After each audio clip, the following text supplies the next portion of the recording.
안녕하세요. 믿었은 가족 여러분. 오늘 하루도 하나님의 은혜와 평강이 여러분들과 함께 하시기를 기도합니다. 하나님의 깊은 사랑이 여러분들의 생각과 마음을 지키시기를 인도하시기를 기도합니다. 우리 사도신경 하심으로 7월 23일 수요일 새벽 예배를 시작하도록 하겠습니다. 전능하사 천지를 만드신 하나님 아버지를 내가 믿사오며 그 외아들 우리 주 예수 그리스도를 믿사오니 이는 성령으로 잉태하사 동정녀 마리아에게 나시고 본디오 빌라도에게 고난을 받으사 십자가에 못 박혀 죽으시고 장사한 지 사흘 만에 죽은 자 가운데서 다시 살아나시며 하늘에 오르사 전능하신 하나님 우편에 앉아 계시다가 저희로서 산 자와 죽은 자를 심판하러 오시리라. 성령을 믿사오며 거룩한 공회와 성도가 서로 교통하는 것과 죄를 사하여 주시는 것과 몸이 다시 사는 것과 영원히 사는 것을 믿사옵나이다. 아멘. 찬송가 330장 함께 찬양하시겠습니다. 어두운 밤 쉬되리니 함께 찬양하시겠습니다. 찬송가 330장입니다.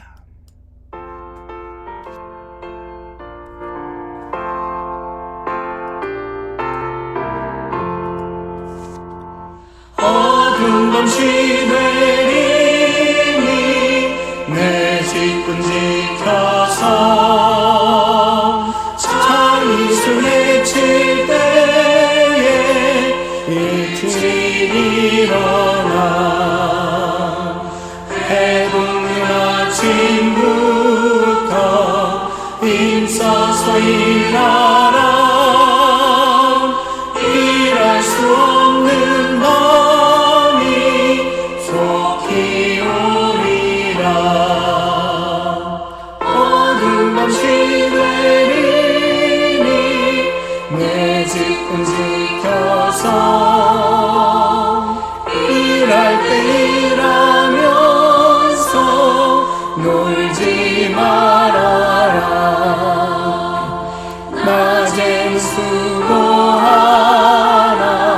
쉴 때도 오겠네. 일할 수 없는 밤이 속히 오리라.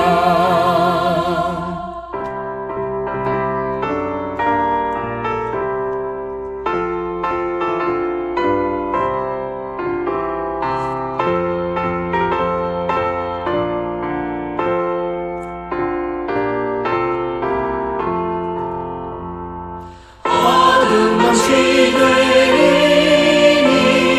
내 집은 지켜서 지는 해빛 곁에 힘써 일하고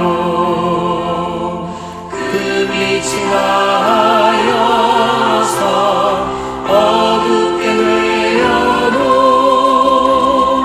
할 수만 있는 대로 힘써 일하라. 아멘. 기도하시겠습니다. 하나님 이 아침에 하나님의 그 영광을 바라봅니다.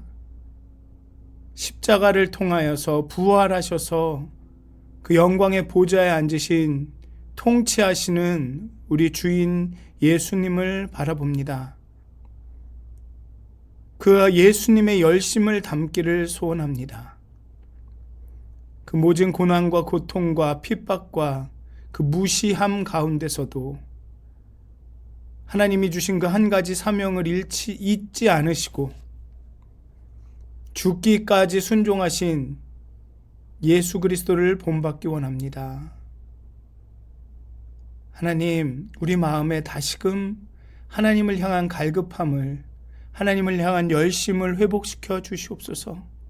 하나님을 만나고 알고 배우고 함께 동행하기를 갈망하는 그 마음을 다시금 우리 가운데 더하여 주시옵소서. 감사합니다. 예수님의 이름으로 기도드립니다. 아멘. 오늘 함께 나누실 말씀은 마태복음 17장 1절에서 13절까지의 말씀입니다. 마태복음 17장 1절에서 13절까지의 말씀입니다. 마태복음 17장 1절에서 13절까지의 말씀입니다. 제17장. 엿새 후에 예수께서 베드로와 야고보와 그 형제 요한을 들이시고 따로 높은 산에 올라가셨더니 그들 앞에서 변형되사 그 얼굴이 해같이 빛나며 옷이 빛과 같이 희어졌더라. 그때 모세와 엘리야가 예수와 더불어 말하는 것이 그들에게 보이거늘 베드로가 예수께 여쭈어 이르되 주여, 우리가 여기 있는 것이 좋사오니 만일 주께서 원하시면 내가 여기서 초막 셋을 쥘때 하나는 주님을 위하여, 하나는 모세를 위하여, 하나는 엘리야를 위하여 하리이다.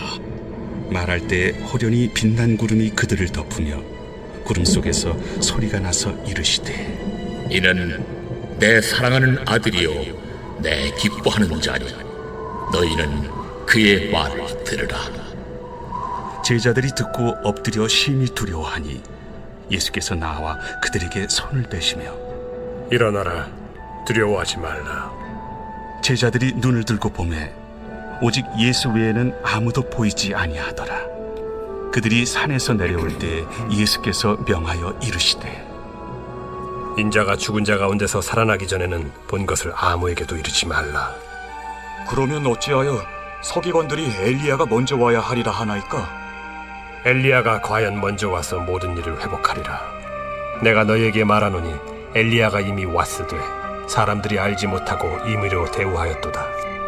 인자도 이와 같이 그들에게 고난을 받으리라. 그제서야 제자들이 예수께서 말씀하신 것이 세례 요한인 줄을 깨달으니라. 아멘.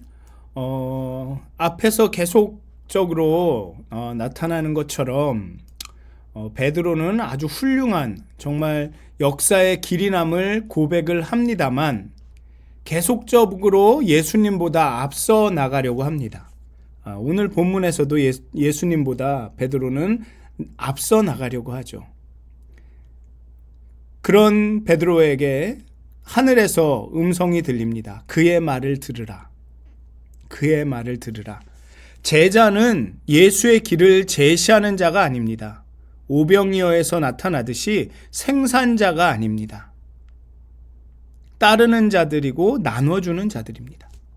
마태, 마가, 누가는 공통적으로 가이사랴 빌립보에서의 베드로의 고백, 그리고 예수님의 순환에 대한 예언, 그 다음에 변화산의 체험의 순서로 기록을 합니다. 이는 그리스도시요 살아계신 하나님의 아들은 베드로가 고백한 그리스도시요 살아계신 하나님의 아들인 예수는 순환과 십자가를 통해 하나님의 영광에 이르게 될 것이다 라는 메시지를 전달합니다. 그것도 복음서의 모든 저자가 동일하게 전달합니다.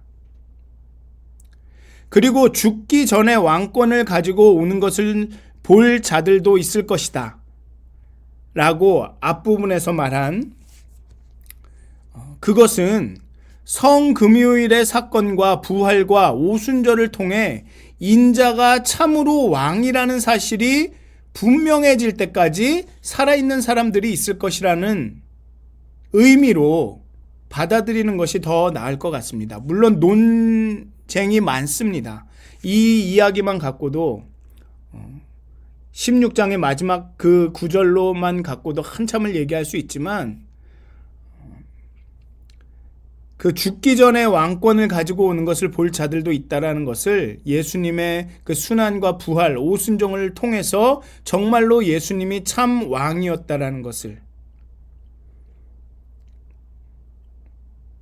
그것을 볼 사람들이 그때까지 살아있을 것이다라고 말씀하셨다라고 이해하는 것이 좋을 것 같습니다. 예수의 부활은 예수가 왕임을 보여줄 것이고 성령은 미래의 천국을 이 땅으로 앞당겨 올 것입니다. 우리를 천국으로 이끌 것입니다. 예수가 세 제자를 구별해 산으로 오르십니다. 거기서 제자들은 세 차례의 신비로운 현상을 경험합니다. 첫째로 예수가 변형이 됩니다. 예수의 몸이 막 변했다기보다는 그의 얼굴이 광채가 나고 다른 모습으로 보였다는 거죠. 모세가 시내산에서 하나님을 만나고 그 십계명을 받아고 내려올 때 그의 얼굴이 빛나서 사람들이 모세를 잘 못 알아봤던 것처럼 그렇게 예수님이 빛나고 그 광채 가운데 있으셨다라는 겁니다. 그리고 모세와 엘리야가 출현을 합니다.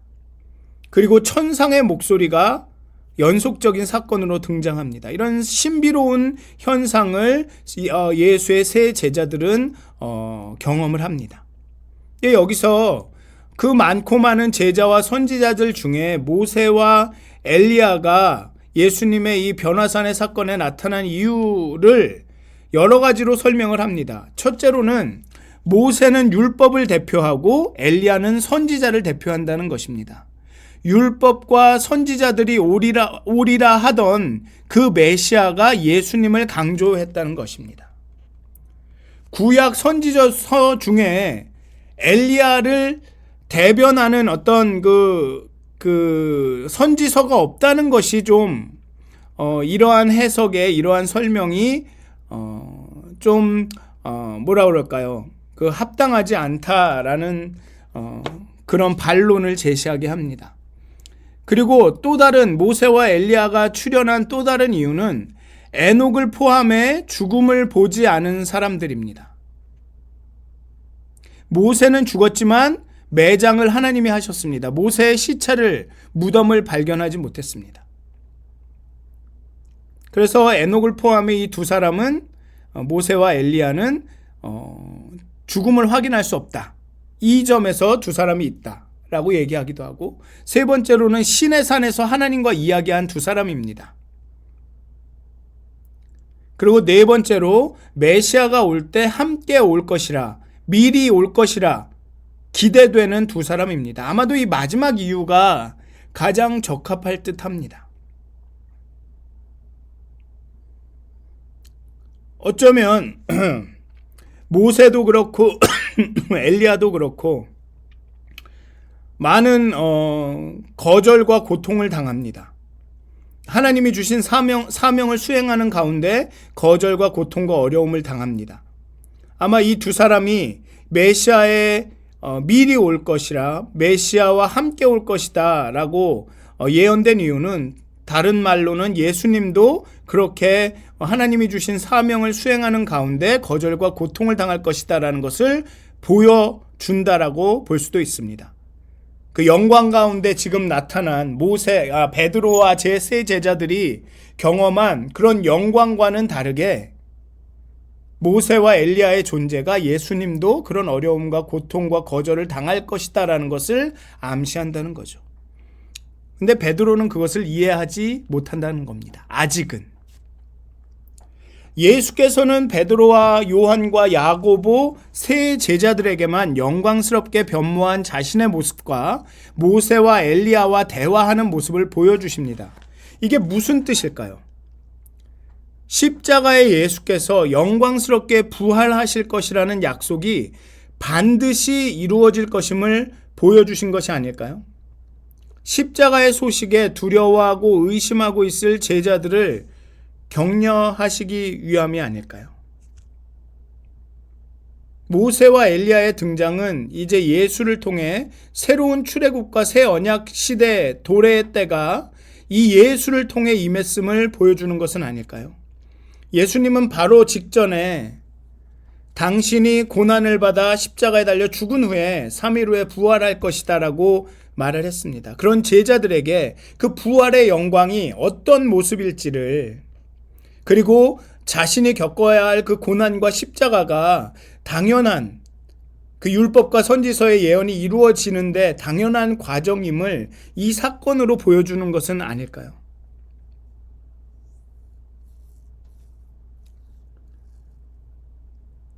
이 종말이라는 것은 새 시대가 도래하는 것입니다. 하나님 나라가 도래하는 것입니다.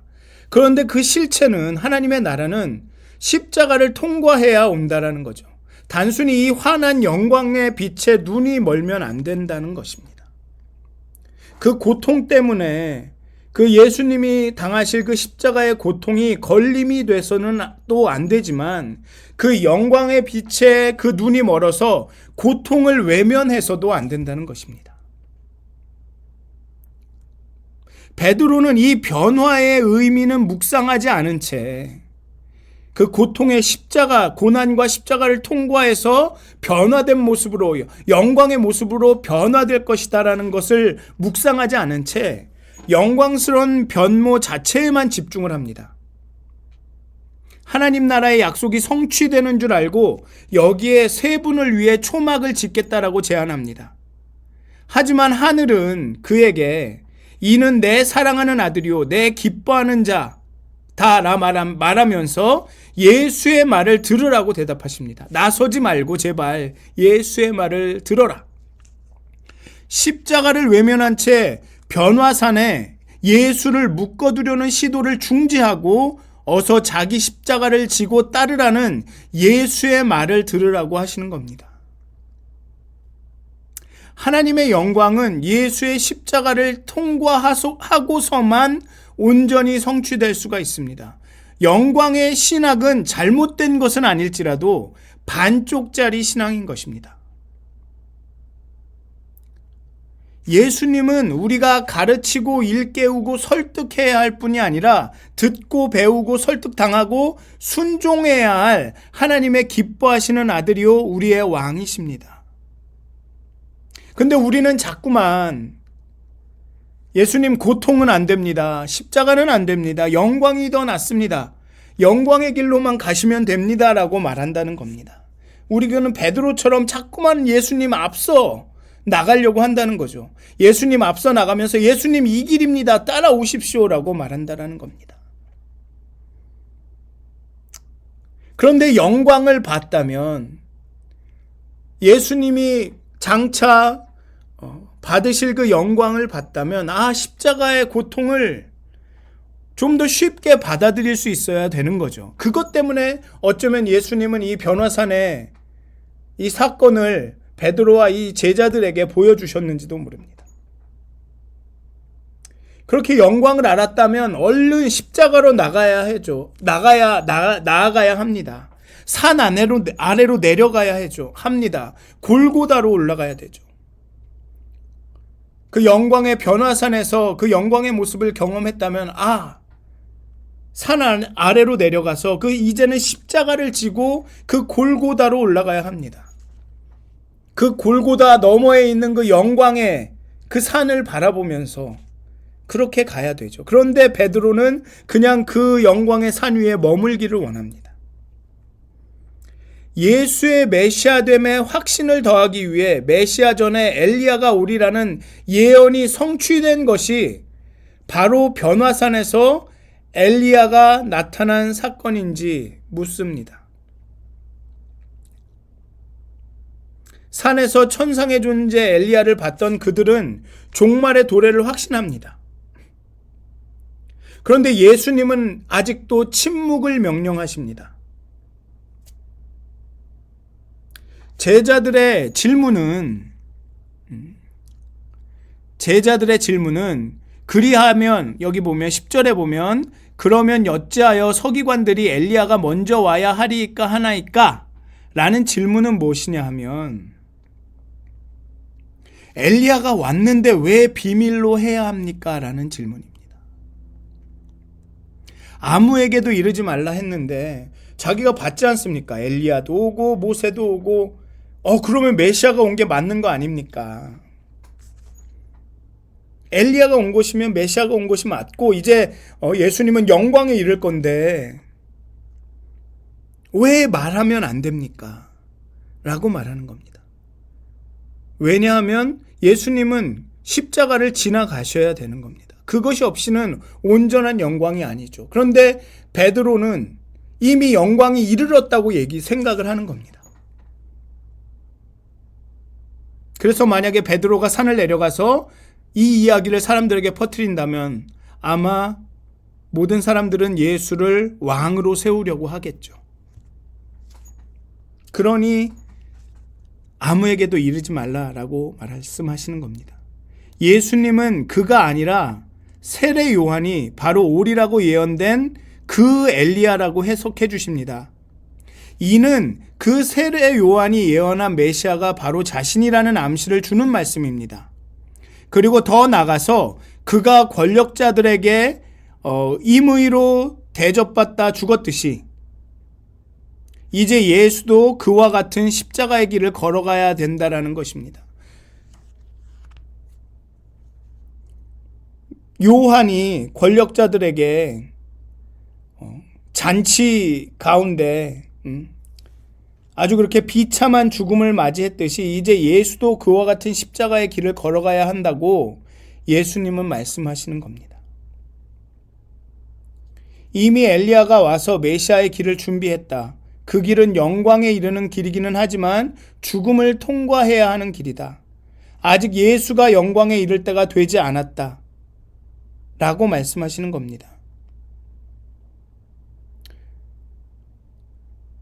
아직 성취해야 할 메시아의 사역이 남아있다. 라고 말하는 것입니다. 모세와 엘리야의 출현에 고무된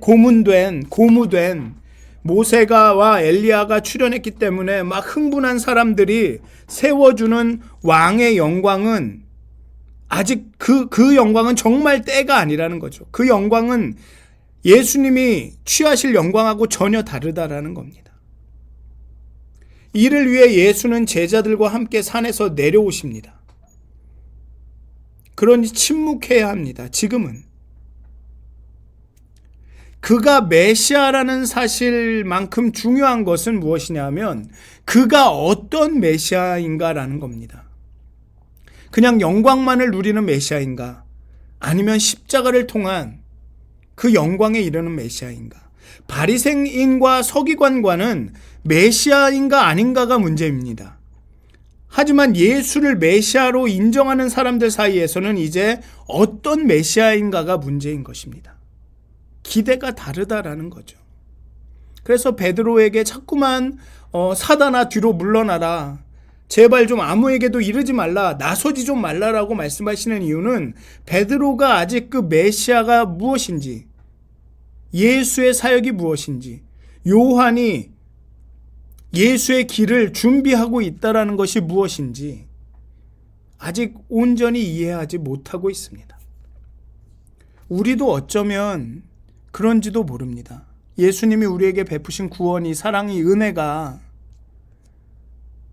하나님의 나라가 임한다는 것이, 우리가 예수를 주로, 구세주로, 메시아로 섬긴다는 것이 어떤 것인지 잘 이해하지 못하고 있는지도 모릅니다.